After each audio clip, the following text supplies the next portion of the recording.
본 방송 중 나오는 건강 관련 내용은 체질이나 상황에 따라 개인차가 있을 수도 있다는 점 미리 말씀드립니다.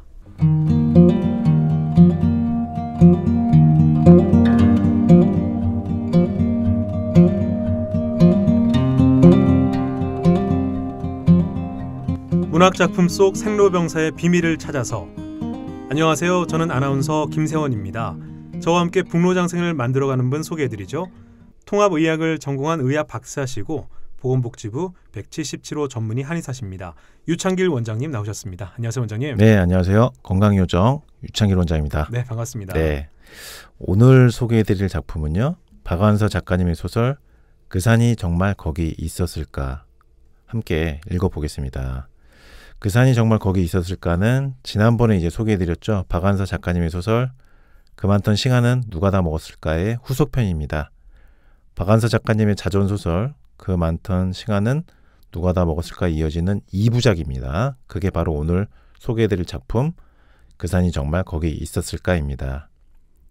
이 소설은 박완서 작가님의 20대 초반 시절 이야기고요. 연도는 1951년도부터 53년까지 박완서 작가님이 결혼할 때까지의 20대 초반 이야기를 다루고 있습니다. 그 많던 싱아가 박완서 작가님의 20살이 될 때까지 자전적인 모습을 담은 이야기라면 일사후퇴 이후 전쟁이 끝날 무렵 박완서 작가님 결혼까지의 생활상을 또렷한 기억력에 의존해서 사실적으로 서술하고 있는 소설입니다. 그 많던 싱아와 마찬가지로 이 소설 그 산이 정말 거기 있었을까 역시 강력한 흡인력이 있는 소설입니다. 한번 책을 읽기 시작하면 손에서 책을 놓기가 쉽지 않은 흡인력이 강한 소설입니다. 박완서 작가님은 1944년도에 숙명여고에 입학했다가 1950년에 서울대 국문과에 입학을 하게 됐으나 6.25 한국전쟁으로 중퇴를 하게 됩니다. 개성에서 보낸 어린 시절 그리고 서울에서 학창시절을 보낸 박완서 작가님에게 6.25 한국전쟁은 평생 잊을 수 없는 기억이자 트라우마였죠. 그리고 의용군으로 나갔다가 부상을 입고 돌아온 친오빠는 죽음을 맞이하게 되고요. 그 이후 박완서 작가님의 가족 모두는 심각한 가난과 혼란의 시기를 겪게 됩니다. 이 소설 그 산이 정말 거기 있었을까에서는 한국전쟁이 발발한 당시에 혼란스러운 상황이 세밀하게 펼쳐지고요. 한국전쟁으로 한민족이 남과 북으로 나뉘게 되는 과정에서의 모습들이 잘 묘사됩니다. 6.25 한국전쟁은 박완서 작가님에게는 가치관의 혼란 그리고 정신적 파탄을 가져오게 합니다. 이 혼란한 시기에 20살이었던 당시 박완서 작가님의 높은 감수성을 이 소설 여기저기에서 느낄 수 있고요. 읽다 보면은 박완서 작가님의 필력에 다시 한번 놀라게 되고요. 2번, 3번을 읽어봐도 매번 읽을 때마다 느낌이 새롭습니다. 정말로 박완서 작가님은 한국의 위대한 작가라는 생각이 들게 됩니다. 오늘 그 산이 정말 거기 있었을까에서 읽어볼 부분은요. 한국전쟁이 시작되면서 박완서 작가님 가족은 피난을 떠나서 고향으로 이동한 중에 제3인민위원회 간판이 걸려있는 파주의 탄현면 어느 집에서 하루 묵게 되면서 신세를 지는 장면인데요. 이 장에서 건강학적인 내용이 2개가 나옵니다. 하나는 호두 기름이고요. 하나는 영사라고 하는 한약이 나옵니다. 이 2가지가 박완서 작가님 조카 현이의 기침과 고열을 잡아주는 약인데요. 박완서 작가님의 조카 현이가 기침을 심하게 하면서 젖먹은 것을 다 토하는 모습을 보자 그 주인집 할머님은 이 기침을 심하게 하는 아이에게 호두 기름을 만들어 먹입니다. 그 방법은 종지에다가 호두를 잘게 부숴서 담고요. 밥할 때 쓰는 무쇠솥 위에 얹어 놓습니다. 그리고 밥이 다 된 다음에 쪄낸 호두를 배 보자기로 짜서 한 숟갈 정도 되는 호두기름을 만들어내는 것입니다. 이 호두기름을 먹이고 나서 조카 현이의 기침은 호전이 됩니다. 그런데 기침 소리는 부드러워졌는데 아이의 고열 증상은 가라앉지를 않습니다. 그래서 주인집 할머님은 아이의 고열을 잡기 위해서 벽장에서 아주 귀하게 보관하던 빨간 가루약, 영사라는 약을 꺼내서 아이에게 먹입니다. 이 영사를 먹고 나서 조카 현이는 다시는 열이 오르지 않게 되고요. 그러니까 결국 호두 기름으로 기침을 멈추게 하고 영사라고 하는 한방 가루약을 먹고 나서 열이 잡힌 것이지요. 아주 적재적소의 상황에 적절한 약 처방으로 아이의 증상을 호전시킵니다. 이 부분만 보면 이 할머님은 사실 한의학적으로 명의라고 볼 수 있을 정도로 약재에 대한 조예가 깊은 것을 볼 수 있습니다. 왜냐하면 이 영사라고 하는 약은 굉장히 희귀한 약재이기 때문에 대다수의 한의사가 쓰는 약은 아니고 아주 어려운 병을 치료하는 난치성 질환을 치료하는 한의사들만 사용하는 희귀성 광물 약재입니다. 오늘 읽어드릴 박완서 작가님의 그 산이 정말 거기 있었을까? 웅진 출판사에서 나온 1995년 초판본입니다. 84페이지부터 읽어보겠습니다. 내용 중에 호두기름과 영사라는 약이 나오는 부분을 주목해서 감상해 보시죠. 김세원 아나운서의 낭독으로 그 산이 정말 거기 있었을까? 함께 읽어보겠습니다. 읽고 난 후 조카 현이의 기침을 멈추게 했던 호두기름 그리고 고열을 치료해 주었던 희귀한 약재 영사라는 약에 대해서 설명을 드리겠습니다. 그 산이 정말 거기 있었을까? 박완서 3장 미친 백목련. 우리는 밤에만 걷기를 나흘 밤을 계속하고 나서 비로소 국도를 벗어났다. 대충 짐작컨대 하룻밤만 더 걸으면 임진강가에 도착하지 않을까 싶은 지점이었다. 하룻밤에 얼마씩이나 걸었는지는 확실하지 않았다. 마부신 씨는 우리 걸음을 하룻밤에 30-40리 정도로 잡았지만 아마 일부러 그보다 훨씬 덜 걸었을 것이다. 누가 보고 있는 것도 아닌데 이만큼 걷고 쉬는 거야 누가 뭐라고 못하겠지 싶은 만큼만 걷고 나서 국도를 벗어나 인근 마을로 접어들곤 했다. 텅 빈 마을도 있고 인기척 있는 집이 남아있는 마을도 있었다. 우리는 아무 빈 집에나 들었다가 날 밝은 다음 날 더 마음에 드는 집을 골라 들기도 하고 처음 집에서 하루를 보내기도 했다. 노인들이 지키고 있는 집이 몇 집 남아있는 동네에서도 우리가 빈집 주인 노릇을 하는 걸 수상하게 여기는 것 같지는 않았다. 수상하게 여겨 밭대밭자였다. 우리는 적어도 공화국에서 발급한 증명서까지 가진 피난민이었다. 동네 사람들에게 밥을 해달랄 권리까지 있는 문서도 가지고 있었다. 그러나 물론 그러지는 않았다. 그럴 필요가 없었다. 시골집에는 서울집보다 훨씬 많은 양식이 남아있었다. 우리는 지고 다니는 양식을 조금도 축내지 않고도 배불리 먹고 다녔다. 김장김치도 독독이 곰사가 가고 있었다. 어떤 집에서는 포기김치 말고도 총각김치, 석박지, 갓김치, 동치미 등 갖가지 김치가 너무도 감칠맛 나서 차마 발길이 안 떨어지는 집도 있었다. 땔감 넉넉하겠다. 그런 집에서 우리는 구들이 뜨끈뜨끈하게 불을 떼고 삼시 더운 밥을 지어 먹고 낮잠도 자고 현이 기저귀도 빨아 말렸다. 기저귀를 바싹 말리려고 일부러 다른 방에 군부를 뗄 적도 있었다. 그런 집에서 하룻밤만 더 묵으면 살이 찔 것 같았지만 우리는 그런 유혹에 지지 않고 다음날 저녁만 되면 반드시 길을 떠났다. 식권 써먹을 일은 없어도 신임장은 요긴했다. 밤길을 가려면 불빛이라고는 없는 칠흑 같은 어둠 속에서도 어김없이 검문소는 숨어 있었고 그럴 때 신임장을 내보이면 친절하게 대해주었고 갈 길 걱정까지 해주기도 했다. 때로는 우리가 방금 서울에서 떠나온 줄 아는지 서울의 전황을 근심스럽게 묻는 앳된 인민군도 있었다. 대개는 보여주기만 하면 무사 통과였지만 자기네들이 가지고 있는 서류에다 우리의 신원을 기록해 놓고 보내는 데도 있었다. 그런 절차들이 마치 함부로 이탈할 수 없는 궤도를 통과하고 있는 듯한 기분이 들게 했다. 가장 바람직한 건 우리가 자는 사이에 소리 없이 전선이 우리 위를 지나가서 밤 사이에 바뀐 세상을 맞을 수 있는 거였다. 우리는 어디서 밤잠을 자든 낮잠을 자든 이런 소망이 자는 사이에 이루어지기를 빌면서 잠들곤 했다.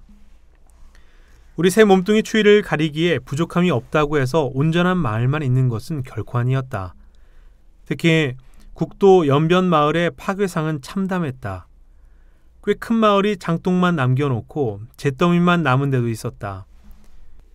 초가집이 불타 가볍고 고운 잿더미로 폭삭 내려앉은 집터를 지키고 있는 장독대의 아름다움은 너무 천연덕스럽고 기품이 있어서 홀령이 깃들어 있는 것처럼 보였고 그 마을의 고요는 묘지의 그것처럼 유구해 보였다. 평화로운 농촌을 이렇게 철저하게 파괴한 게 미군의 폭격이든 인민군의 방화이든 있거나 용서한다면 인간도 아니라는 생각이 들었다. 그러나 평화의 이름으로도 용서할 수 없는 이런 정당한 분노가 바로 인간다움일진데 어찌 이 땅의 평화를 바라겠는가 싶은 것도 우리를 혼란스럽게 했다. 기저귀를 구들장에 말리는 것보다는 밖에다 내넣는 게 훨씬 더 잘 마르게 생긴 햇살 돋아온 날이었다. 모조리 불탄 마을에서 좀 떨어진 외딴 집에서 무료한 낮 시간을 보내다가 그 말에 감도는 고요에 홀려서 그 고운 잿더미 사이를 거닐 때였다. 장독대 옆에 서 있는 바짝 마른 나뭇가지에서 꽃망울이 부푸는 것을 보았다. 목련나무였다. 아직은 단단한 겉껍질이 부드러워 보일 정도의 변화였지만 이 나무가 봄 기운만 느꼈다 하면 얼마나 걷잡을 수 없이 부풀어 오르리라는 것을 알고 있었다. 그 미친 듯한 개화를 보지 않아도 본 듯하면서 나도 모르게 어머 얘가 미쳤나 봐 하는 비명이 새어나왔다. 그러나 실은 나무를 의인화한 게 아니라 내가 나무가 된 거였다. 내가 나무가 되어 긴긴 겨울잠에서 눈뜨면서 바라본 너무나 참혹한 인간이 저지른 미친 짓에 대한 경악의 소리였다. 국도를 벗어나서 파주 쪽으로 꺾일 때는 처음으로 밤을 이용하지 않고 낮 시간을 택했다. 임진강 쪽으로 안 가고 옆으로 새는 것은 떳떳한 짓이 아니니까 떳떳지 못한 짓일수록 대낮에 하는 게 오히려 의심을 덜 받는다는 거였다. 옳게 이론도 그럴듯했지만 국도변만 아니라면 실상 밤을 이용하지 않아도 그닥 위험하지가 않았다. 그래도 허허벌판에 노출되는 것은 피하고 싶어 될 수 있는 대로 산 모롱이를 돌거나 고개를 넘거나 했다. 우리는 머물 수 있는 마을을 찾고 있었다. 그날 현이는 온종일 올케 등에서 기침을 해댔다. 기침을 하다 등에다 개울 적도 있었다. 토한 걸 닦아주려고 천에 위에 더 씌운 손포대기를 들춰보면 불화로 같은 고열이 느껴져 가슴이 내려앉곤 했다. 그래도 올케는 쉴집을 가까운 데서 잡으려 들지 않고 점점 더 험한 산골짜기로만 파고들었다. 이러다 산중에서 날 정말 어쩌려고 그래요? 이로부터 농사고장이에요.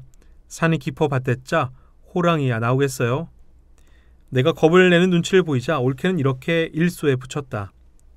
꽤 험한 산중이다 싶은 데까지 이르러 작은 동네가 나타났다. 산골 마을답게 들에 편안히 자리 잡지 못하고 오르막길과 층계밭을 낀 남향바지였다. 그러나 분지 형태의 꽤 넓은 논을 거느리고 있어서 빈궁해 보이지는 않았다. 지대가 가장 높은 곳에 기와집이 한 채 있고 그 밖에 10채 남짓한 집들은 다 초가였다. 이런 마을조차 폭격 맞은 자리가 옹기종기한 마을의 형태를 이지러뜨리고 있었고 집들도 거의 비어있는 것 같았다. 올케는 나더러는 잠시 밖에 머물러 있으라 하고 혼자서 애를 업은 채 제일 꼭대기에 있는 기와집으로 들어갔다. 파죽은 탄현면 제3인민위원회 간판이 붙어 있었다. 올케가 돌아나와 오늘은 이 집에 묵기로 했다고 했다. 하필 왜 인민위원회에서 묵어요? 나는 올케의 귀에다 대고 작은 소리로 속삭였다. 신임장 뒀다 뭐래요? 아까워서 한번 써먹어봤어요. 올케는 웃지도 않고 이렇게 말하고는 인민위원회는 사랑채 있고 안채인 주인 할머니가 한 분 남아 계신데 정정하고 화통한 분 같아 마음에 들더라고 덧붙였다. 북쪽으로 가는 중인데 어린 것이 아파서 며칠 머물고 싶다고 인민위원회에 도움을 청한 모양이었다. 시골은 어수룩한 데가 있어서 우리가 가진 증명서를 보더니 당원 가족쯤 되는 줄 아는지 쩔쩔매면서 서울 쪽의 형편을 이것저것 알고 싶어 했다. 몇 명 안 되는 중년 남자들은 무슨 일을 한다기보다는 서로 의지하려고 모여있는 것 같았다. 간판만 그렇게 붙여다 놓았을 뿐 상부와의 연락은 이미 끊어진 상태가 아닌가 싶게 불안하고 줏대라고는 없어 보였다. 주인마님은 올케가 말한 대로 기운차고도 당당해 보였다. 이 난리통에도 부리는 사람까지 거느리고 있었다. 마님 시중을 드는 행랑할멈이 훨씬 더 추비하게 늙어가지고 기역자로 굽은 허리로 기어 다니다시피 하는 게 명색이 인공치아인데 어떻게 저런 주종관계가 가능한지 신기했다. 신임장을 이용해서 인민위원회로 하여금 마님에게 우리의 숙식을 부탁하도록 한 이상 식권도 떼어주어야 하지 않을까 하는 생각도 들었다. 그러나 마님의 태도가 하도 대범하고 권위 있어 보여서 당분간은 눈치만 보기로 했다. 마님은 올케가 현이 기저귀를 갈아주고 젖을 물리는 걸 보고도 그놈 잘생겼단 말 한마디를 안 하고 무슨 물건 보듯 했다. 그러나 현이가 기침을 몹시 하느라 애써 먹은 것을 다 토해내는 걸 보더니 벽장에서 호두를 두어 알 꺼내 할멈에게 내주며 호두 기름을 내 먹이라고 했다. 할멈은 말없이 윤목에 있는 다듬이돌 위에서 방망이로 호두를 깨트려 가지고 부엌으로 나갔다. 나는 부엌으로 따라 나가면서 할멈에게 우리가 가지고 있는 곡식을 밥 짓는 데 보태고 싶다고 말했다.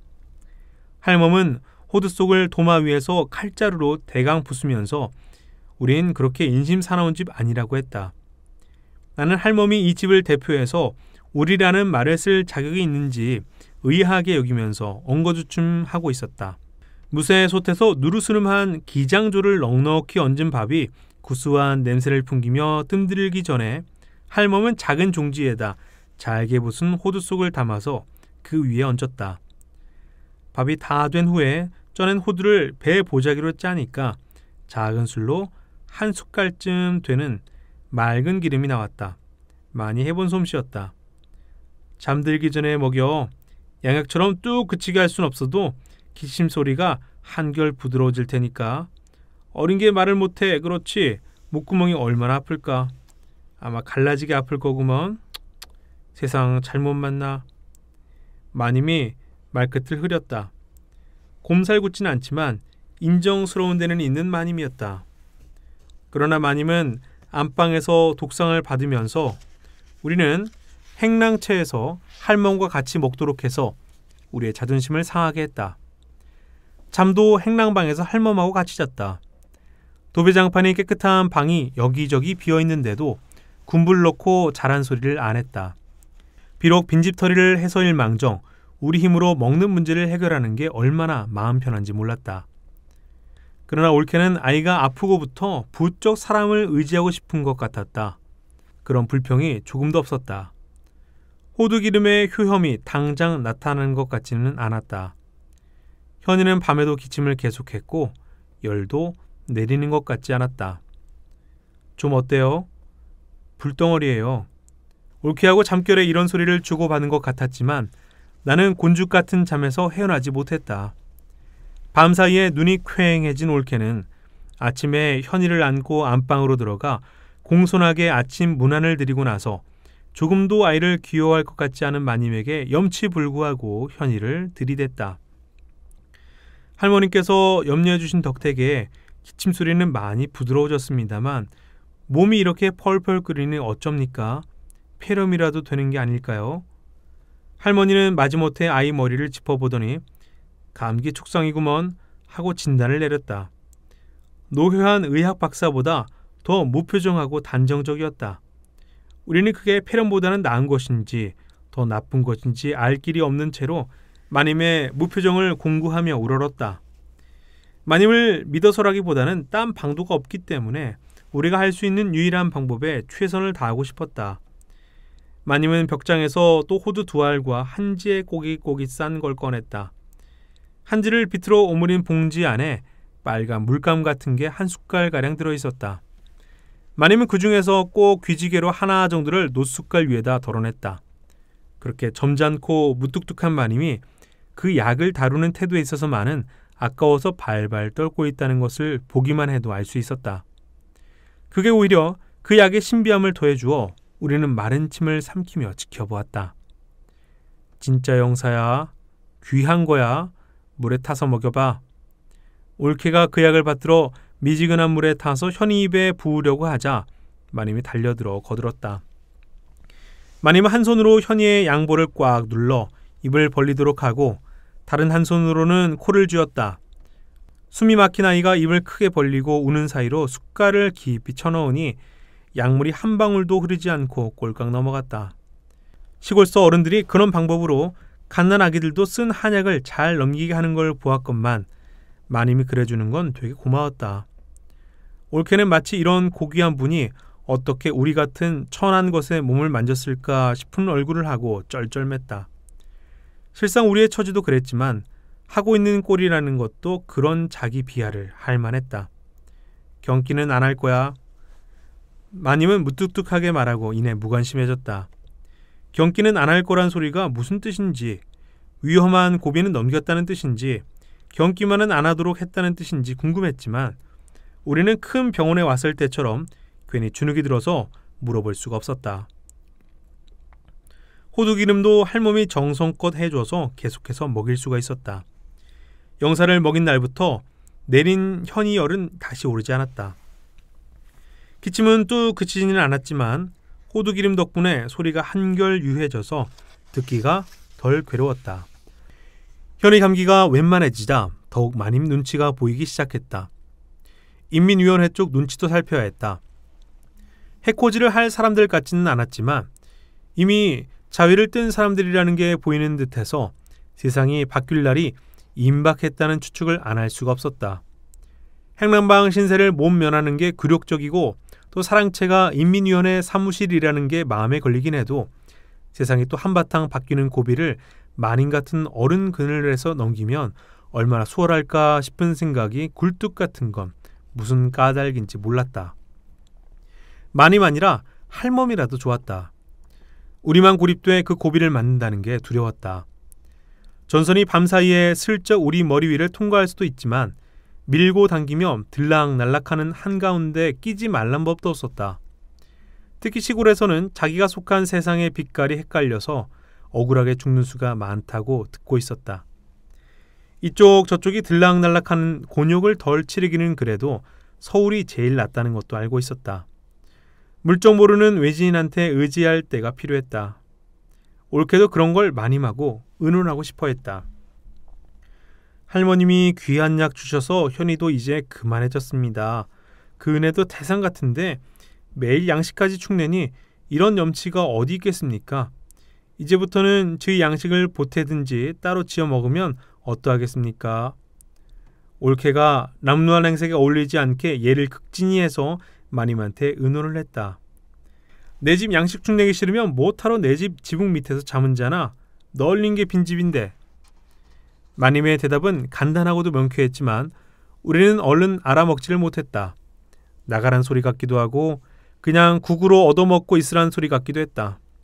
더 따진다면 내 쫓김이나 재촉할 것 같아 어정쩡한 채로 물러났다. 저녁 때는 마님이 사랑채에 나가서 인민위원회 사람들한테 큰 소리로 호통을 치는 소리도 들렸다. 너희들 주제에 호랑이 밥은 무슨, 살쾡이 밥도 아깝다. 이런 소리도 들렸다. 하도 못 알아들을 소리라 궁금하여 잠자리에서 할멈한테 마님이 그 사람들한테 그래도 되는 건지 물어보았다. 실은 알고 싶은 게 많았지만 아랫사람을 통해 뒤로 염탐하는 것처럼 보일까봐 참고 있던 것을 처음으로 물어본 거였다. 글씨 그게 뭔 소릴까? 또 산으로 들어가겠댔남? 그것들이 또 산으로 들어가겠다고 했으면 이놈의 세상에 쉬 또 뒤집힐란가? 그럼 그 사람들이 산에 있다 나왔단 말이에요? 죄다 그런 건 아닐게야. 아르마리로 네 집에 숨어 있다 나온 사람도 있겠지 뭐. 산에 있었으면 할머니 빨치산이에요. 잘 알지도 못하고 그런 말씀 막 하는 거 아니에요. 몰라 그건 나도. 그렇지만 그것들은 그럴 주제들도 못 될걸. 이댁하고는 다 촌수 닿는 사람들인데 여름에 다니던 직장에서 빨갱이 짓을 좀 했나봐요. 여기 면회 나가서 허언 사람도 있고 국군 들어오고 나서 청년다리랑 경찰에서 얼마나들 붙들러 다녔다고. 그런 걸 마님이 뒷산에 감춰두고 밤 날라다 먹이고 그러셨거든. 나도 그런 심부름 꽤 했지만 동네에선 다들 알고도 모른 척했어. 외지 사람 눈 때문에 숨어 살았지. 여기 사람들이야 뭐 한 식구 같은걸. 그런데 왜 그렇게 몹시 야단을 치실까요? 아직은 슬슬 달래시지 않고. 구렁재 호랑 할멈이 누굴 무서워하남? 하고 싶은 말을 못하게. 그 동네가 구렁재라고 했다. 혹시 구름재가 아닐까 해서 다시 한번 발음을 시켜보았지만 역시 구렁재였다. 할멈의 설명인즉슨 마님이 이 기계 유씨가 대부분인 시종마을에서 가장 우어른이고 직계자손만 30명이 넘는 데다 가산을 크게 일으킨 장본인이고 기가 세서 인근 동네에까지 구렁재 호랑 할멈으로 알려져 있다고 한다. 그러나 자손 창성하고 유복해서만 그렇게 당당한 건 아니라고 했다. 자손이 많으니 무슨 자식은 안 나왔겠소. 영감님은 소시적에 무슨 일을 하다 그랬나 모르지만 일본 순사한테 잡혀가 흠씬 두들겨 맞고 나온 적도 있다는데 자식 중에선 외놈 앞잡이도 나오고 면석이도 나오더만 해방되고는 또 빨갱이도 나오고 의용군도 나오고 빨치산도 나오고 국군 장교도 나오고 공무원도 나오고 빨갱이 잡는 형사도 나오고 오롱이 조롱이 나에 어찌 되겠소. 지 되고 싶은 대로 돼야지. 자식을 겉을 낳지 속을 낳소. 그래도 마님이 장손만은 내리 꽉 잡고 농사에서 조금 더 한눈을 못 팔게 했으니까 자산은 이만큼 불겄지. 생각해봐요. 몇백석 하는 데다 자식들이 빨갱이도 있고 흰둥이도 있으니까 어떤 세상이 와도 겁날 게 없는 기라요. 당장 국군이 들어온데도 마님은 여전히 큰 소리치고 살 테니 복도 많지 뭐요. 이 마을도 만인덕 많이 봤다오. 폭격 맞아 죽고 의용군 나가 안 돌아온 일이 있어도 우리들끼리 빨갱이다 반동이다여 서로 총질하다 죽은 일은 하나도 없었으니까 우리 집 마님이 버티고 있는 이상 그 집만은 참아들 못합디다. 우리 마님 치마 두른 게 참말로 아까워요. 나 같은 일자 무식눈에도 대통령을 시켜줘도 겁낼 뿐이 아닌데 우리 마님처럼 자손을 빨갱이 흰둥이 골고루 둔 분이 대통령만 돼봐요. 남북통일은 떼놓은 당상이지. 그의 소박한 남북통일론에는 실수를 터뜨리고 말았지만 자칭 일자무식도 남북통일에만은 일가견을 가진 게 떨쳐버릴 수 없는 민족적 팔자소환 같아 지겨운 생각도 들었다. 할멈은 계속해 군실거리듯 신세 한탄으로 들어갔는데 이 동네로 시집 오기는 했어도 기계 유씨 가문도 아니었고 팔자 기박하여 일찍이 과부가 된 후 떠났기 때문에 외지인과 다름없다고 했다. 그러나 시집도 다시 가보고 보따리 장수로 떠돌아도 다녀보다가도 몸이 아프거나 아쉬운 일이 생길 때마다 이 마을로 기어들곤 했는데 마님한테 신세 지는 게 제일 편해서였다고 한다. 그러다 떠돌 기력도 없어 아주 몸부쳐 산지가 20해던가 연하문해던가 손까지 꼽아가며 헤아리다 말고는 피식 웃었다. 호물딱한 입이었다. 할멈 얘기를 듣고 보니 우리가 제대로 찾아든 것 같았다. 마님 그늘에서 세상이 바뀌는 고비를 넘길 수 있으면 더 바랄 게 없을 것 같았다. 다음날 올케는 마님한테 전날의 무례를 잘못했다고 빌고 우리가 여기까지 흘러들게 된 까닭은 숨기지 않고 털어놓았다. 마님은 쓰다 달다 말이 없었다. 어쩌면 그런 얘기라면 넌더리가 나는지도 모를 일이었다. 우리가 모르는 사이에 인민위원회 간판도 없어지고 사랑채가 괴괴해졌다. 그 집 빈방에 옛날 거지만 소설책도 있어서 시간 보내기가 한결 수월해졌다. 꿈결 같은 평화였다. 거의 매일같이 마님이 호두를 2알씩 내주더니 현이 기침도 흐지부지 멎었다. 그러나 어느 날 밤 마님은 처음으로 넋궁 2번 현이를 어르는 척하더니만 우리에게 떠나는 게 좋을 거라고 했다. 청천벽력 같은 소리였다. 그동안 열흘 가까이 보호받고 살았다고 벌써 바깥 세상이 무서웠다. 세상의 정치가 확실할 때까지는 머물러 있게 될 줄 알았다. 야박하게 생각마루 다 댁들 좋고 이 어린 건 안전하라고 그러는 거니까 이 동네가 아주 고약한 동네라오. 산이 깊어서 지난 가을에도 미처 도망 못 간 인민군이 산으로 들어갔다고 소탕전인가 뭔가 하느라고 이 근처가 온통 전쟁터가 됐었다오. 동네 사람이 상하진 않았어도 집은 폭격 맞은 집보다 그때 불태워진 횟수가 더 많을걸? 아마 이번에도 암만 해도 무사히 지나갈 것 같지 않아요. 그러니까 교화면으로 가 있어요. 이 근처선 교화가 옛부터 양민들 피난 고장이라오. 두강이 만나는 평지라 몸 숨길 때는 만만찮고 도망가기는 어려워서 전쟁터로는 마땅치가 않아서 그럴 거요. 논이 많아서 먹을 것도 많고 인심도 후하다오. 난들 왜 서운하지 않겠소? 젊은 사람들 냄새만 맡아도 어딘데. 마님이 일러주는 말은 간곡했고 우리를 보내기 서운해한다는 것도 의심할 여지가 없었다. 교화 가는 길을 대강 알아가지고 우리는 당장 길을 떠났다. 마님은 우리가 극구 사양했는데도 기어코 입사를 몇 되빵 우리 짐에 쑤셔 넣어주면서 할멈한테 동구밥까지 여다주라고 했다. 할멈은 집안에서 다닐 때 허리를 거짓말 보태지 않고 정확하게 직각으로 구부리고 다녔다. 그런 할멈한테 무거운 임을 일하니 알다가도 모를 마님이었다. 마님의 혹독한 몰인정에 말로는 항의를 못했지만 마지막 작별 인사가 어째 곱게 나오지 않았다. 그러나 할멈은 한술을 더 떴다. 그까짓 거 회딱 여다 줄 테니 이리 줘요. 오랜만에 인연에 허리도 좀 펼 겸.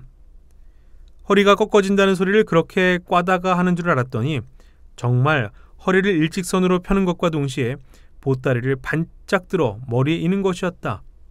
눈 깜짝할 새 일어난 일이었다. 무슨 속임수 요술을 부는 것 같았다.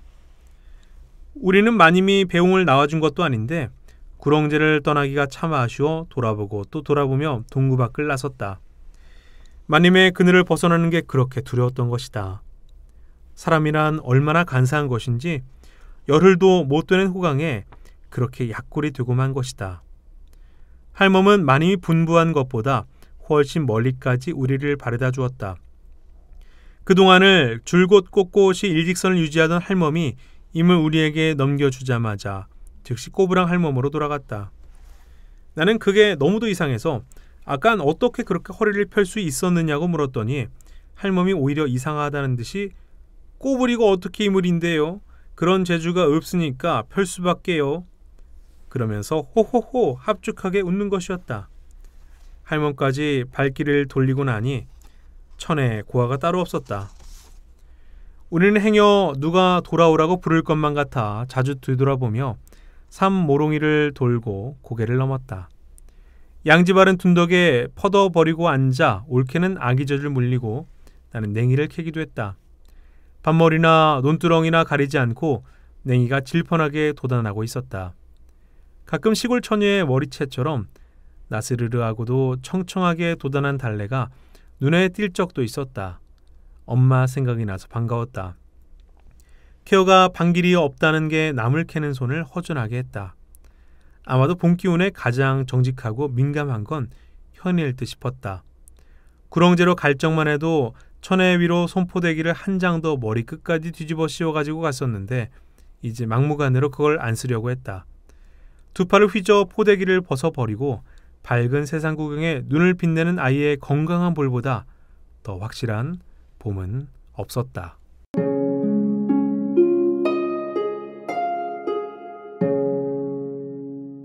잘 들어보셨습니까? 조카 현이의 기침을 멈추게 해준 호두기름부터 먼저 말씀드리겠습니다. 호두는 그동안 몇 번 말씀드린 적이 있습니다. 오메가3 섭취하기 위한 가장 좋은 방법 중에 하나가 호두를 먹는 것이라고 말씀드렸죠. 호두는 심혈관, 뇌혈관 질환을 예방해주고 치매도 예방하게 해준다. 그 이유는 호두에 들어있는 알파리놀레산이라는 불포화 지방산 성분 때문이다 라고 몇 번 말씀드렸죠. 호두의 이 알파리놀레산이라는 성분이 혈관벽에 콜레스테롤 부착을 억제시켜주는 작용을 한다는 것을 기억해 주시고요. 그리고 한의학에서는 원래 호두를 기관지 및 폐 질환을 다스리는 약재로 사용하기도 합니다. 소설 속 파주 집의 할머니는 호두를 종지에 담아서 고운 다음에 짜낸 호두 기름을 조카 현이에게 먹이고 기침 소리가 좀 부드러워지게 되는데요. 호두를 기름으로 짜서 복용하면 실제로 어린이 천식이나 폐렴에 효과가 있습니다. 기침을 콜록콜록 잘하거나 감기에 잘 걸리는 아이들은 보통 선천적으로 허약한 경우가 많습니다. 이렇게 선천적으로 약골 체질인 어린이 또는 허약한 체질의 아이들이 기침 소리를 컹컹 내면서 하는 경우에 호두 기름을 먹여주면 기침이 호전되고 체력도 좋아지는 것입니다. 그러니까 결국 호두 기름은 기침도 멈추게 해주지만 자양강장 작용이 있어서 허약한 어린이에게 참 좋은 식품이자 약인 것입니다. 그리고 허약한 어린이에게 좋은 것은 결국 허약한 노인에게도 좋다는 의미입니다. 그래서 호두는 허약한 노인에게도 좋은 것입니다. 노인이 기침하는 경우에도 이 호두가 아주 좋습니다. 그러니까 결국 정리해보면 호두 기름은 선천적으로 약한 어린이의 기침 또는 쇠약해지는 노인의 기침에 이 호두 기름이 효과가 있다. 안톤 체호프 편에서 폐결핵에 좋다고 말씀드렸던 호마행인죽과 오늘 소개해드리는 호두 기름을 함께 병행해서 먹는다면 아주 좋은데요. 다만 호마행인죽 같은 경우는 폐결핵처럼 좀 더 폐 증상이 격렬한 경우에 먹으면 더 좋습니다. 호마행인죽에 비해서 호두 기름은 더욱 부드럽고 안전한 약재이자 식품이라고 보시면 되겠습니다. 그래서 어린이나 노인의 기침에는 호두 기름이 더 좋은 것이고요. 호두 기름 만드는 법을 이제 설명드리겠습니다. 소설 속에도 나왔죠? 호두를 까주고 절구에 찧어서 삼배 보자기에 넣은 다음에 이 호두를 쪄줍니다. 그래서 찐 호두를 꺼내서 말린 다음에 완전히 바짝 말려야 되고요. 말린 호두를 살짝 볶아서 천천히 압착하면서 기름을 짜는 것입니다. 복용법은 차숟갈로 하루 3번 정도, 한 번에 어른은 2스푼씩, 어린이는 1스푼 정도씩 마시면 되겠습니다. 그리고 두 번째로 이 소설에서 아이의 고요를 잡아주었던 영사라고 하는 약재에 대해서 말씀을 드리겠습니다. 이 소설에서 할머니가 영사라는 약을 꺼내는 모습이 재미있게 묘사가 되는데요. 꼬깃꼬깃 오므려진 한지에 담긴 빨간 물감 같은 가루가 한 숟갈 들어있다고 묘사되어 있습니다. 아주 붉은색 가루약인데요. 영사라고 소설에 적혀 있지만은 실제 한약명으로는 주사 또는 경면주사라고 합니다. 한약에서 신경정신질환을 치료하는 약의 상당수에는 이 약재에 영사, 다른 이름으로 경면주사, 이 경면주사가 들어갑니다.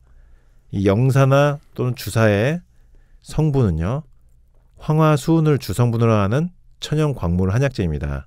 천연에서 수은을 일부 포함한 상태로 광물 상태로 발견이 됩니다. 광물성 약이다 보니까 의료인에 의해서만 처방 가능한 것이고요. 정해진 용량에 의해서 일정 용량만 일정 기한 사용해야만 하는 특수한 약입니다. 주의할 점은 이 영사라는 약은 수은의 독성을 제거하는 과정을 반드시 거친 후에야만 사람에게 사용이 가능합니다. 즉 법제라고 하는 특수한 제법 과정을 거쳐야만 하는데요. 수은의 독성을 제거하는 특수한 법제 수치 과정을 거쳐야만 사람에게 투여할 수 있습니다. 이처럼 이 영사라는 약은 만드는 과정이 매우 복잡하고 정교하고 까다롭습니다. 이 특수법제 수치 과정에 기존에 섞여있던 수은 성분이 분리가 되고요.